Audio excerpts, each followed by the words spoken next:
बहुत बहुत धन्यवाद श्री दीपक। हसदेव पर्यावरण प्रयोगशाला एवं कुसमुंडा पर्यावरण प्रयोगशाला के लैब समन्वयक श्रीमान जीनियस जज साहब, हसदेव पर्यावरण प्रयोगशाला के प्रभारी अधिकारी श्रीमान धीरी साहब, हसदेव पर्यावरण प्रयोगशाला प्रांगण में उपस्थित हमारे सभी वैज्ञानिक वृंद, अन्य कर्मचारी साथी तथा देवियों एवं सज्जनों, आज हसदेव पर्यावरण प्रयोगशाला प्रांगण में आप सब लोगों ने श्रीमान जीनियस जज साहब के सेवानिवृत्ति का विदाई समारोह आयोजित किया है। वस्तुतः Joy is the simplest form of the gratitude. कृतज्ञता व्यक्त करने का सबसे सुंदर तरीका है प्रसन्नता, और यहाँ तो जॉय भी है। जीनियस जज साहब बहुमुखी प्रतिभा के व्यक्ति, बहुमुखी प्रतिभा के धनी व्यक्ति हैं। वस्तुतः जीनियस जज साहब के मायने क्या हैं, मैं कुछ शब्दों में उनके मायने। जीनियस जज साहब का मतलब है जोड़ना। जीनियस जज साहब माने जुगत, जीनियस जज साहब माने जुगाड़, जीनियस जज साहब माने जिज्ञासा। उनकी जिज्ञासा ऐसी कि जैसे किशोर की जिज्ञासा होती है, छोटे बच्चे की जिज्ञासा होती है। PM10, PM 2.5 मशीनरीज, इसके बारे में उन्होंने काफ़ी कुछ जानकारी संग्रहित कर ली थी। यह उनकी जिज्ञासा का ही परिणाम था। और सबसे महत्वपूर्ण बात, जीनियस जज साहब माने जवान, यंग, फुर्ती ऐसी, तेजी ऐसी, शीघ्रता ऐसी कि वास्तविक जवान भी लज्जित हो जाए। जब तक हम सोचते हैं, उठते हैं काम करने के लिए, तब तक वो आधा काम संपन्न कर डालते हैं। वस्तुतः न्यूटन का नियम भी वो फेल कर दिए। न्यूटन का नियम है कि कोई वस्तु यदि स्थिर है तो स्थिर रहेगी, और गतिमान है तो गतिमान रहेगी जब तक कि उस पर बाह्य बल न लगाया जाए। लेकिन ये स्थिर के बाद कब गतिमान हो जाते थे पता ही नहीं चलता था। न्यूटन के नियम को इन्होंने फेल कर दिया अपने उस व्यक्तित्व से, अपनी गतिशीलता से। यह सदैव ऊर्जावान बने रहें, यही हम सब लोग शुभेच्छा करते हैं। साथियों, भारत की सांस्कृतिक चेतना अनेकता में एकता के दर्शन कराती है, और यह जो सत्य है जिस प्रकार से हमारे महान देश पर लागू होता है, यह सत्य सीधे सीधे हम अपने कोयला उद्योग पर भी लागू कर सकते हैं, कोल इंडिया पर भी लागू कर सकते हैं। सुदूर उत्तर पूर्व असम, अरुणाचल प्रदेश से लेकर के संपूर्ण मध्य प्रांतों, पश्चिम में महाराष्ट्र और दक्षिण में आंध्र प्रदेश तक कोयला उद्योग फैला हुआ है। और इन सब स्थानों पर CMPDI की भी उपस्थिति है। CMPDI का एक कार्यालय एक संक्षिप्त भारत का दृश्य उपस्थित करता है। विभिन्न प्रांतों से विभिन्न भाषाभाषी लोग, विभिन्न रीति रिवाज के, विभिन्न उप संस्कृतियों के लोग एक कार्यालय में आप मिल जाएंगे। श्रीमान जीनियस जज साहब मूलतः तमिल हैं, तमिल भाषाभाषी हैं, लेकिन उनकी कर्मस्थली छत्तीसगढ़ रही है। उनका 3 भाषाओं पर अधिकार रहा है। संपूर्ण भारतीयता के वो एक मूर्तिमान स्वरूप प्रकट हुए हैं। 3 भाषाओं पर एक समान अधिकार। तमिल भी जितनी सहजता, सरलता से, साधिकार से बोलते थे, हिंदी भी उससे कहीं ज़्यादा साधिकार से बोलते थे। जब कहीं जाते थे पुरस्कार और शील्ड लेके ही आते थे। अपने कर्तव्यों का निष्पादन करने में तो उनका कोई सानी ही नहीं था। वो जो चाह लेते थे वो करते थे, और वह भी कंपनी की प्रतिष्ठा, कंपनी की उन्नति के हेतु। और अंग्रेजी तो उनका प्रिय विषय रहा ही है। कभी वो सोचे ही नहीं कि मेरे लिए कोई लोड है, कोई काम करना है, कोई कागज बनाना है। वो सरलता और सहजता से दौड़े आते थे कि किस ऑफिस में मेरा काम रुका है, हमारे विभाग का काम रुका है, उसको हम कर डालते हैं। वस्तुतः हमारे जीवन में अनेकों बार कुछ संदेह, कुछ डाउट, कुछ भ्रम उपस्थित होता है। संस्कृत में उसे कहा गया है किम कर्मेति कवयो प्रयत्र मोहिता। क्या कर्म है और क्या अकर्म है, इसमें ज्ञानी जन भी भ्रम में पड़ जाते हैं। हम लोग प्रायः यह कहते हुए सुनते हैं कि नहीं अब मेरा काम नहीं है। कोयला उद्योग में, अपने कार्यालयों में सबके काम निश्चित हैं, निर्धारित हैं। हो सकता है किसी का कोई काम निर्धारित हुआ हो, उसमें उस अंश को न पकड़ा गया हो, न मिलाया गया हो, लेकिन जीनियस जज साहब के लिए कोई भी काम, क्योंकि निषिद्ध कर्म को छोड़ करके जो कर्म कंट्राबेंड है, जिनको नहीं किए जाने चाहिए, जो समाज, राष्ट्र, व्यक्ति के लिए घातक हैं, उनको छोड़ करके सारे कर्म तो हमको, आपको, व्यक्ति को, समाज को, राष्ट्र को संपादित करने ही हैं। यदि हम आप नहीं करेंगे, देश नहीं करेगा, व्यक्ति नहीं करेंगे, समाज नहीं करेंगे, तो कोई न कोई बाहर विदेश का आदमी आकर के हमसे मजबूरन व्यवस्था में करवाएगा और हमको अपना दास बना लेगा। इसलिए जो कर्म की प्रतिष्ठा को उन्होंने निर्माण किया है, जो परंपरा उन्होंने डाली है, वो परंपरा उनके जीवन का एक महत्वपूर्ण संदेश है, एक महत्वपूर्ण प्रयास है, जिसे हम सब लोगों को अपने जीवन में अंगीकृत करना चाहिए। यही उनके विदाई समारोह का सही वास्तविक उद्देश्य रहेगा। वस्तुतः शेक्सपियर ने एक नाटक लिखा है मैकबेथ, बहुत प्रसिद्ध नाटक है। मैकबेथ उनका सर्वोत्तम नाटक है, जिसमें डेनमार्क का एक राजा है। डेनमार्क के राजा को उसका भाई ही मार डालता है और गद्दी पर बैठ जाता है। उसकी पत्नी को अपनी पत्नी बना लेता है। डेनमार्क के उस राजा के एक बेटा है जिसका नाम है मैकबेथ। मैकबेथ अभी किशोर है, उसका कोमल अंतःकरण है। वो समझ नहीं पाता कि हमें क्या करना चाहिए। अपने पिता की जिसने हत्या की, उसके चाचा ने, उसको मारना चाहिए, अथवा चूंकि वह राजा है, राजा के प्रति सौम्य भक्ति दर्शानी चाहिए। अपनी माता को, जो कि अब हमारे चाचा की पत्नी बन चुकी है, मातृभक्ति दर्शाएं कि हम उसके खिलाफ कुछ कार्रवाई करें। इस कोमल अंतःकरण में वो बेचैन हो जाता है, वह कुछ कर नहीं पाता, पागल सा हो जाता है। इसका चित्रण शेक्सपियर ने बहुत अच्छे ढंग से किया है।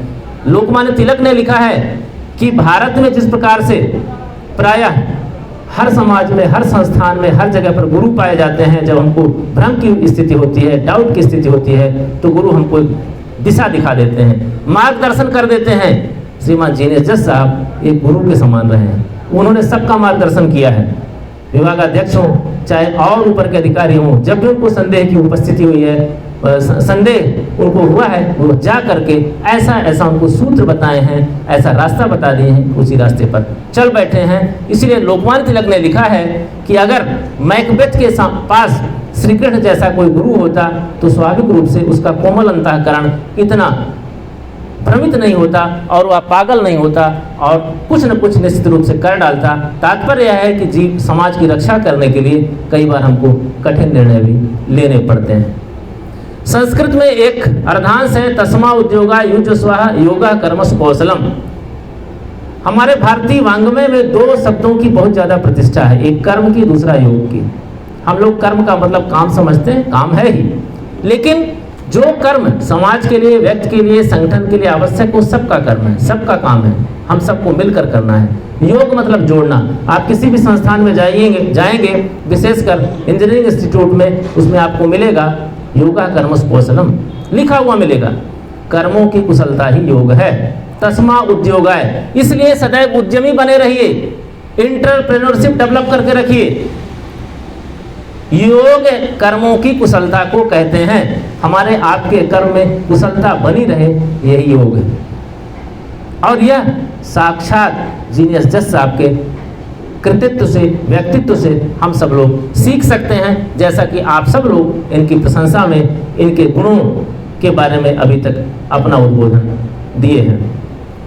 चांदनी फूल छाया में पल, नर भले बने सुमधुर कोमल, आतप अंधड़ में जिए बिना, आतप अंधड़ में जिए बिना वह पुरुष नहीं कहला सकता, विघ्नों को नहीं हिला सकता। आप जब तक कर्मठता के लिए समर्पित नहीं होंगे, तब तक विघ्न आपसे दूर नहीं होंगे, विघ्न आपका पीछा करते रहेंगे। उनकी दिनचर्या सुबह 4 बजे उठना, राइट टाइम पर सो जाना, दिन भर सब किसी न किसी काम में बिजी रहना, कई बहुत से ऐसे काम हैं जो सामाजिक कार्य में लगे रहते हैं, क्योंकि वस्तुतः हम सब लोगों को अपनी ऊर्जा, अपना यह शरीर, देह, मन, आत्मा, विचार सब कुछ तो समाज को ही देने हैं। समाज समुन्नत होगा, राष्ट्र अपने आप समुन्नत हो जाएगा। साथियों, हमारी जो संस्कृति है वह सदैव युग्म में चलती है, कपुल में चलती है। आप सब लोग इस बात से भली भांति परिचित हैं।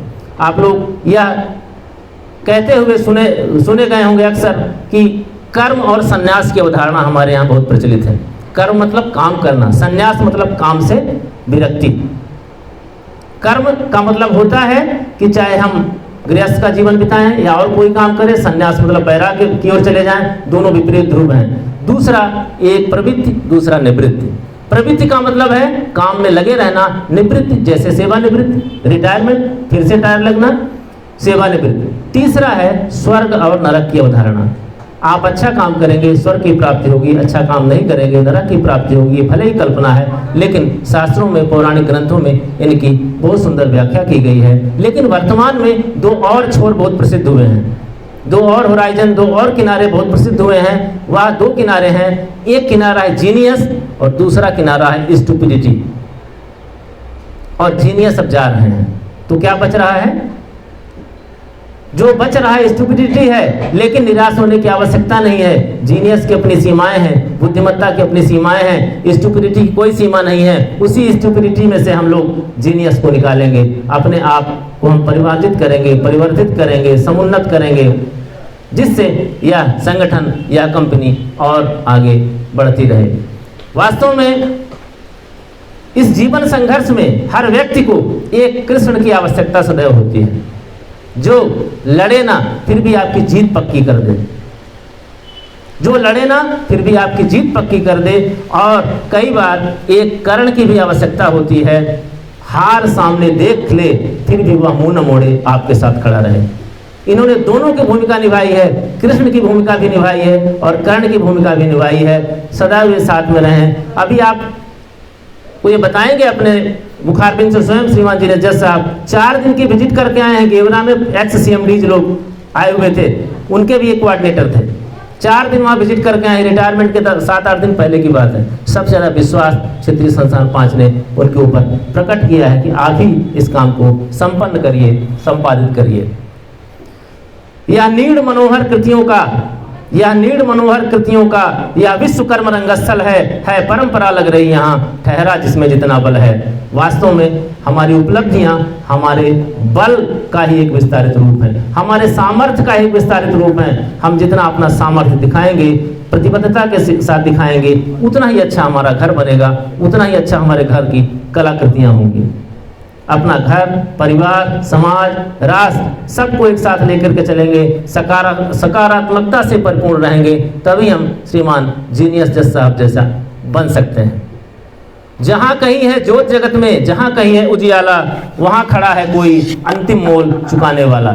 अगर इस अंधेरे में कहीं प्रकाश है, कहीं ज्योति है, कहीं मरीच है, कहीं अंशु है, कहीं किरण है, तो वास्तव में कोई न कोई किनारे पर, कोई न कोई पीछे में खड़ा है जो इस ज्योति को जागृत किए हुए है। श्रीमान जीनियस जज साहब इस विभाग में, पर्यावरण विभाग में ऐसे व्यक्ति के रूप में रहे हैं। जहाँ कहीं है ज्योत जगत में, जहाँ कहीं उजियाला, वहाँ खड़ा है कोई अंतिम मोल चुकाने वाला। इतना ज़्यादा संदेश देने वाला, हिंट देने वाला, बारंबार आपको स्मृति दिलाने वाला, ये काम हुआ कि नहीं, ये काम किए कि नहीं, समझ लीजिए, इसको इतना जल्दी करना है, शीघ्रता से करना है, अभी कर डालिए, क्यों लेट हो रहा है, मैसेज को वायरल कर देते हैं तुरंत करिए। ये बात ऐसी है कि सबके अंदर एक गुण, सब अपना अपना काम करके सब चले जाते हैं कि भाई उभयनिष्ठ काम किसका है। जो काम किसी का निर्धारित नहीं, वो किसका है, वो श्रीमान जीनियस जज साहब का है। विभागाध्यक्ष पर्यावरण की ओर से और क्षेत्रीय निदेशक महोदय की ओर से भी ये बहुत सा काम उनकी ओर से करते थे, जो हम लोगों तक वह बात पहुंचती थी कि नहीं ये काम अविलंब करना है। जैसे अभी हाल की बात है, लोगों को प्राइड भरना था, जीनियस जज साहब शायद नहीं बोले कि जल्दी जल्दी प्राइड भरना है, इसलिए नहीं भरा भी गया। और एक दिन हमारे विभागाध्यक्ष पर्यावरण बहुत दुखी थे, उन्होंने कहा कि आप लोग जल्दी भरिए, मैं दोबारा संदेश देने वाला नहीं हूँ।